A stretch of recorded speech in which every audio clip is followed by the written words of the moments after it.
नमस्कार, आप देख रहे हैं प्रदेश का नंबर 1 और सबसे भरोसेमंद news channel India news Haryana और साथ में हूं आपकी कीर्ति कंसल। हम शुरुआत कर रहे हैं मेट्रो न्यूज की। आदर्श समाज सहयोग समिति फरीदाबाद की ओर से सेक्टर 16 मैकपाई में गरीब छात्रों को छात्रवृत्ति वितरण समारोह का आयोजन किया गया, जहां हरियाणा के परिवहन एवं खनन मंत्री मूलचंद शर्मा ने शिरकत की। मूलचंद शर्मा ने दीप जलाकर के इस कार्यक्रम की शुरुआत की है और इस मौके पर अभियान नामक पुस्तक का विमोचन भी किया गया है। परिवहन मंत्री मूलचंद शर्मा ने कहा कि समाज में सेवा करना और शिक्षा ग्रहण करना हमेशा अच्छे कार्यों में जुड़ता है, इसलिए जितना हो सके समाज की सेवा करनी चाहिए। उन्होंने कहा कि गरीब का विकास करना ही भारतीय जनता पार्टी की नीति और रीति है।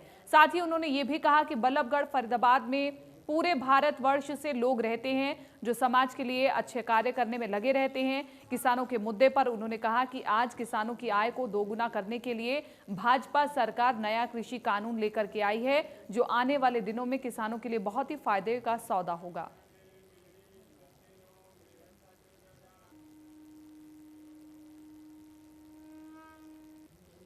तो आज छात्रवृत्ति वितरण समारोह का आयोजन हुआ, जिसमें मंत्री मूलचंद शर्मा पहुंचे और वहां पर दीप प्रज्वलित करके कार्यक्रम की शुरुआत की गई है। इसके बाद मूलचंद शर्मा ने कहा कि जितना हो सके समाज की सेवा करनी चाहिए, क्योंकि समाज की सेवा करने से गरीब का विकास होगा और आगे समाज गति करेगा।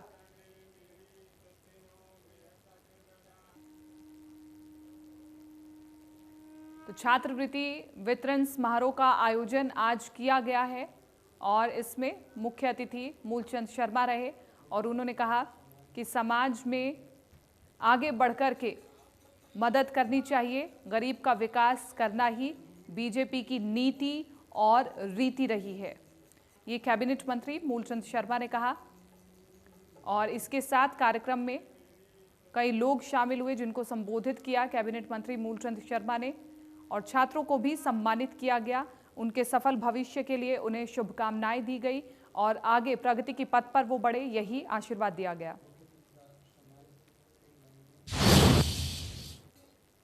प्रधानमंत्री डिस्ट्रिक्ट वेंडर आत्मनिधि योजना के तहत फरीदाबाद के बल्लभगढ़ में बीडीओ कार्यालय में कैंप का आयोजन किया गया, जहां रेहड़ी पटरी वालों को लोन मुहैया कराया गया।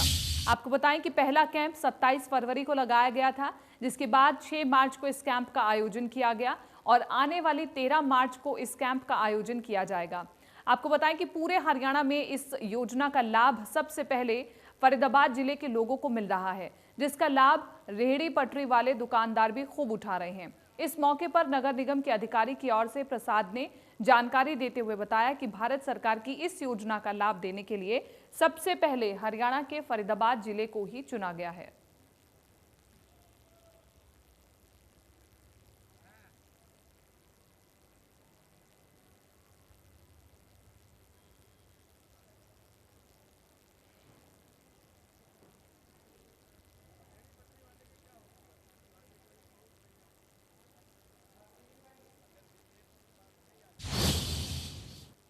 हरियाणा में भारत सरकार द्वारा केवल फरीदाबाद को इसके लिए चुना गया है। ये स्पेशल कैंप 27 फरवरी को, 6 मार्च को और 13 मार्च को लगाया जा रहा है। 27 फरवरी को नगर निगम फरीदाबाद में लगाया गया था, 6 मार्च को बीडीओ ऑफिस बल्लभगढ़ में लगाया गया है, 13 मार्च को नगर निगम फरीदाबाद में लगाया जाएगा।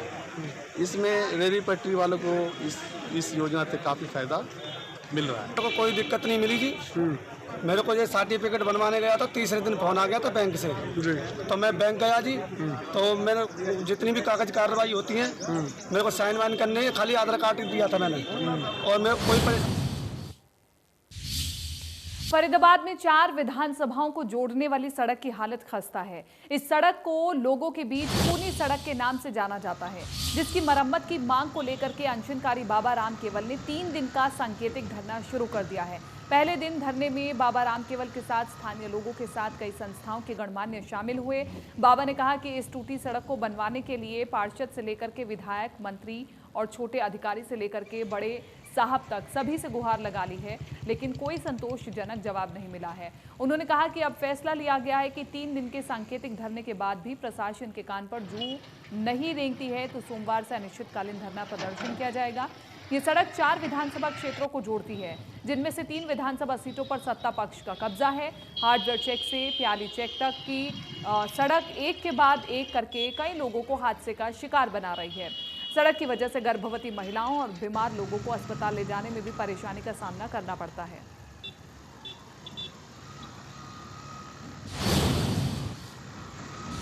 3 दिन तक पहले सभी को नमस्कार। 3 दिन तक ये सांकेतिक वो है प्रदर्शन, और 3 दिन के बाद में सोमवार। नरेश जी, आप आज एक बार फिर से बाबा राम केवल के साथ बैठे हैं, समाज सेवी हैं, क्या कहना चाहेंगे इस रोड के बारे में? प्याली हार्डवेयर रोड जो है कितनी ज़रूरी है ये, क्योंकि काफ़ी लोड रहता है और इसके बावजूद कई हादसे हो चुके हैं। मैं आपका बहुत बहुत धन्यवाद, सभी मीडिया का धन्यवाद करना चाहता हूँ। कृपया बाबा का समर्थन कीजिए, ये जन की आवाज़ है, बाबा जन जन की आवाज़ उठा रहे हैं और सभी लोग परेशान हैं, चाहे पूरे फरीदाबाद के लिए, क्योंकि इसमें सभी आपका NIT 86 आता है, बल्लभगढ़ विधानसभा आती है, बड़कल विधानसभा आती है और भी विधानसभाएं आती हैं पूरी। फरीदाबाद में वैक्सीनेशन को लेकर के अगले 1 हफ्ता में 49 सरकारी और 32 प्राइवेट सेक्टर में सेंटर बनाए जाएंगे। Civil surgeon doctor Randeep Punia ने इंडिया न्यूज हरियाणा को जानकारी दी। उन्होंने कहा कि तीसरे चरण में लगाई जा रही वैक्सीन के लिए 49 सेंटर बनाए गए हैं। आने वाले 1 हफ्ते के अंदर इसे और बढ़ाया जाएगा। कुछ सेंटर प्राइवेट सेक्टरों में भी बनाए जाएंगे। अगले हफ्ते तक फरीदाबाद में 49 सरकारी और 32 प्राइवेट सेक्टर में वैक्सीनेशन सेंटर होंगे। वहीं डॉक्टर रणदीप पुनिया ने बताया कि अगर प्राइवेट सेक्टर में लोग वैक्सीन लगवाते हैं तो उन लोगों को शुल्क भी देना होगा, जिसकी तय कीमत 250 रुपए रखी गई है। डॉक्टर रणदीप पुनिया ने बताया कि अगर प्राइवेट सेक्टर में भारत सरकार द्वारा तय की गई राशि से ज्यादा फीस वसूली जाती है तो उसके खिलाफ कानूनी कार्रवाई की जाएगी। देखिए, कोरोना वैक्सीनेशन की जो तीसरी चरण चालू हुआ है, इसमें 2 प्रकार के सेंटर्स जो है कार्यरत हैं। एक सरकारी स्तर पे कार्यरत हैं, एक प्राइवेट स्तर पे कार्यरत हैं। सरकारी जो संस्थाएं हमारी जितने भी हैं 49 संस्थाएं हमारी, जहां पर पहले भी हमने वैक्सीनेशन किया है और सैम्पलिंग का कार्य भी किया है। तो 49 सेंटर्स हमारे तैयार हैं, जिनको जल्द ही हम सभी को ऑपरेशनल करने जा रहे हैं। इसके अतिरिक्त आयुष्मान भारत के तहत और कॉरपोरेट हॉस्पिटल्स मिला करके हमारे पास हमने टोटल 23 जगह चिन्हित की हैं, जहाँ पर हम वैक्सीनेशन सेंटर्स स्थापित कर सकते हैं, जिसका नाम CBC होगा। इस प्रयास में पिछले 3 दिन से आप देख रहे हैं कि दिन प्रतिदिन हम सेंटर्स की संख्या बढ़ा रहे हैं, और अगले सप्ताह तक हम इस प्रयास में रहेंगे कि 49 सरकारी और 23 प्राइवेट सेक्टर्स में ये सेंटर्स स्थापित हो जाएं, ताकि किसी भी व्यक्ति को 1-1.5 किलोमीटर से ज़्यादा दूर ना जाना। सर, प्राइवेट जो हॉस्पिटल्स होंगे उसमें क्या शुल्क राशि लोगों से ली जाएगी? देखिए, प्राइवेट सेक्टर्स के लिए गवर्नमेंट ऑफ इंडिया की तरफ से पहले तय है कि 150 रुपया वैक्सीन का और 100 रुपया उनका लगाने का है, टोटल 250 रुपये है। पृथला में राष्ट्रीय राजमार्ग पर गांव केली के पास फ्लाईओवर के 1 साइड बंद कर दी गई है। बताया जा रहा है कि पुल के वजन सहने की क्षमता की जांच की जा रही थी और इसी के चलते पुलिस ने पहले ही रूट डाइवर्ट करने की एडवाइजरी भी जारी की थी। बल्लभगढ़ बाईपास के केली मोड़ पर राष्ट्रीय राजमार्ग पर फ्लाईओवर का दिल्ली से मथुरा की ओर जाने वाला रूट सुबह से ही बंद था और मिली जानकारी के मुताबिक पुल के वजन सहने की क्षमता का परीक्षण किया जा रहा है, ताकि किसी भी अप्रिय घटना से बचा जा सके, जिसके लिए पुल पर करीब 6 से 8 टन वजन के साथ 5 ट्रक और 1 क्रेन खड़ी की गई है, ताकि इसकी क्षमता की जांच की जा सके। और बताया जा रहा है कि इंजीनियर फाइनल रिपोर्ट दे देंगे, जिसके बाद दिल्ली से मथुरा की ओर जाने वाला रूट खोल दिया जाएगा, ताकि राहगीरों को किसी प्रकार की दिक्कतों का सामना न करना पड़े।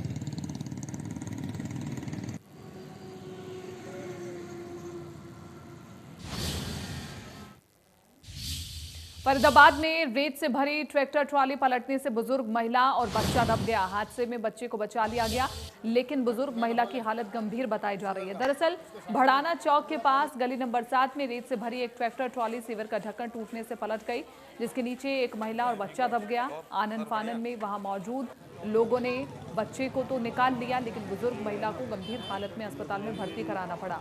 बुजुर्ग महिला की हालत नाजुक बताई जा रही है। मौके पर मौजूद शख्स के मुताबिक महिला किराने की दुकान पर खरीदारी करने आई थी और इसी दौरान एक रेत से भरी ट्रॉली वहां पर पहुंची और दुकान के सामने सीवर का ढक्कन टूटने से पलट गई। हादसे के बाद मौके पर पहुंची पुलिस मामले की पड़ताल में जुट गई है।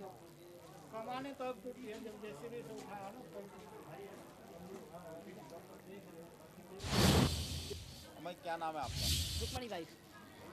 आप क्या देखा आपने, कैसे हादसा हुआ था आपके? नहीं, हमने मैं वहाँ खड़ी थी, तो जब ये गाड़ी आई ना तेजी से ला रहा उसके घर में कहा खड़े हो जाओ, अंदर हो जाओ। मैं उठ के उसकी गली के अंदर गई और वो उठने लगी, इतने तक गाड़ी पलट गई। यही देखा हमने, वहीं तक गाड़ी पलट गई एकदम।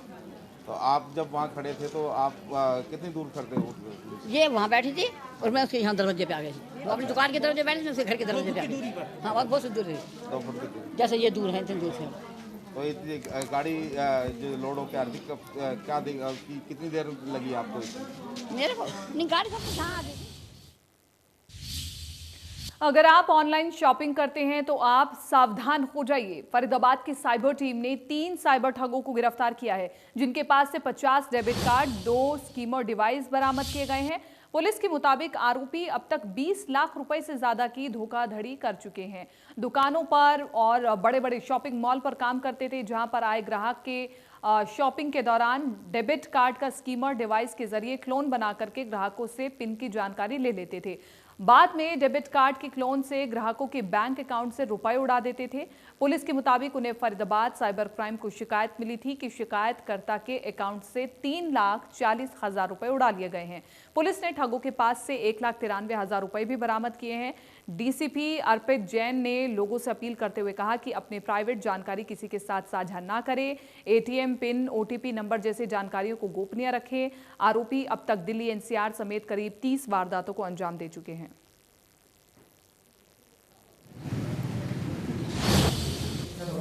सर, आज की जो प्रेस वार्ता है ये किस विषय पर रखी गई है? ये गैंग को हमने बस्ट किया है, जो कि जो डेबिट कार्ड हमारे होते थे उसको स्किम करके उसका डुप्लीकेट कार्ड बनाते थे और उसको पैसे निकालने में यूज करते थे। जी, कितने अपराधी इसमें पकड़े गए हैं? अभी 3 अपराधी पकड़े गए हैं इसमें, मुबारक, आरिफ और मजहर। कहाँ के रहने वाले हैं अपराधी? ये एक मेवात का है, एक राजस्थान का और एक फरीदाबाद का। अच्छा, इसमें इस टीम में कौन कौन शामिल थे, पकड़ने वाली टीम में जो थे? इसमें हमारे एसएचओ बसंत हैं, SI Rajesh, SI Yogesh, SI Neeraj और एसआई बाबूराम। इन पे कोई मुकदमा दर्ज? फरीदाबाद के सेक्टर 91 में बुलेट बाइक चोरी करने वाले 2 चोरों की करतूत सीसीटीवी में कैद हो गई है। पल्ला थाना क्षेत्र में बीती रात को 2 चोर बाइक चोरी करने की रेकी कर रहे थे और उसके बाद अंधेरे का फायदा उठाते हुए एक घर के बाहर खड़ी बुलेट बाइक को चुरा लिया। जैसे ही बाइक के मालिक गोविंद सिंह ने बाहर आकर देखा तो उसके होश उड़ गए। बाइक मालिक को वहां अपनी बाइक नजर नहीं आई। सीसीटीवी फुटेज से पता लगा कि बाइक चोरी हो चुकी है। सीसीटीवी फुटेज के आधार पर पीड़ित ने बाइक चोरी की शिकायत थाने में दर्ज कराई है। वहीं पुलिस अब इन चोरों की तलाश में जुट चुकी है।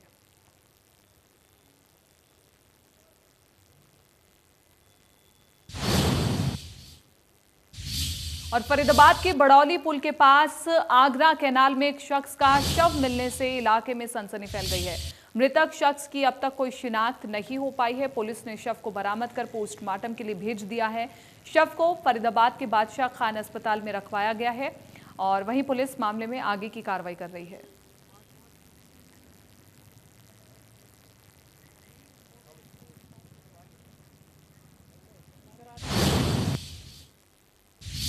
छोटे से ब्रेक के लिए रुक रहे हैं। आप बने रहिए इंडिया न्यूज हरियाणा के साथ।